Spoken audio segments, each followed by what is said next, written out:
شروع اللہ کا نام لے کر جو بڑا مہربان نہایت رحم والا ہے۔ ایک طلب کرنے والے نے عذاب طلب کیا جو نازل ہو کر رہے گا، یعنی کافروں پر، اور کوئی اس کو ٹال نہ سکے گا۔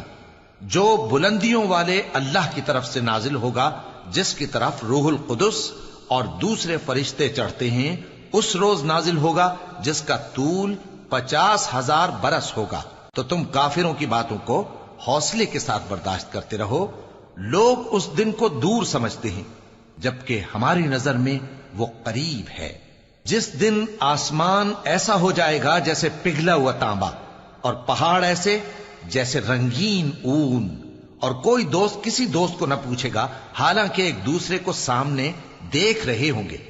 اس روز گناہگار چاہے گا کہ کسی طرح اس دن کے عذاب کے بدلے میں سب کچھ دے دے، یعنی اپنے بیٹے اور اپنی بیوی اور اپنے بھائی اور اپنا خاندان جس میں وہ رہتا تھا، اور جتنے آدمی زمین پر ہیں، غرض سب کو دے ڈالے، پھر اپنے آپ کو عذاب سے چھڑا لے۔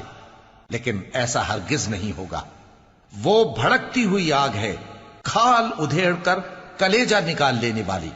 وہ ان لوگوں کو اپنی طرف بلائے گی جنہوں نے دین حق سے اعراض کیا اور منہ پھیر لیا، اور مال جمع کیا پھر سینت سینت کر رکھا۔ کچھ شک نہیں کہ انسان کم حوصلہ پیدا ہوا ہے۔ جب اسے تکلیف پہنچتی ہے تو گھبرا اٹھتا ہے، اور جب ملتا ہے اس کو مال تو بخیل بن جاتا ہے۔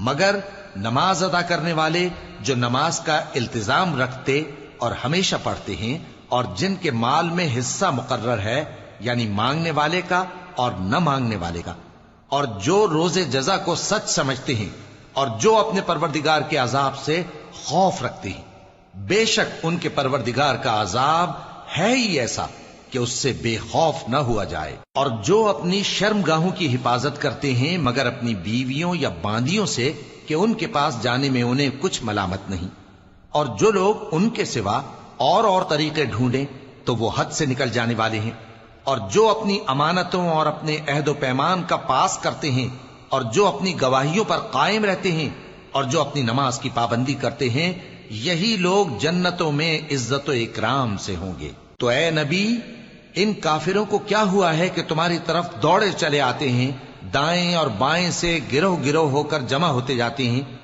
کیا ان میں سے ہر شخص یہ امید رکھتا ہے کہ نعمت کے باغ میں داخل کیا جائے گا؟ ہرگز نہیں۔ ہم نے ان کو اس چیز سے پیدا کیا ہے جسے یہ جانتے ہیں۔ پس مشرقوں اور مغربوں کے مالک کی قسم کہ ہم طاقت رکھتے ہیں، یعنی اس بات پر کہ ان سے بہتر لوگ بدل لائیں، اور ہم عاجز نہیں ہیں۔ تو اے پیغمبر، ان کو باطل میں پڑے رہنے اور کھیل لینے دو، یہاں تک کہ جس دن کا ان سے وعدہ کیا جاتا ہے وہ ان کے سامنے آ موجود ہو۔ اس دن یہ قبروں سے نکل کر اس طرح دوڑیں گے جیسے کسی مقابلے کے نشان کی طرف دوڑے جا رہی ہوں۔ ان کی آنکھیں جھک رہی ہوں گی اور ذلت ان پر چھا رہی ہوگی۔ یہی وہ دن ہے جس کا ان سے وعدہ کیا جاتا تھا۔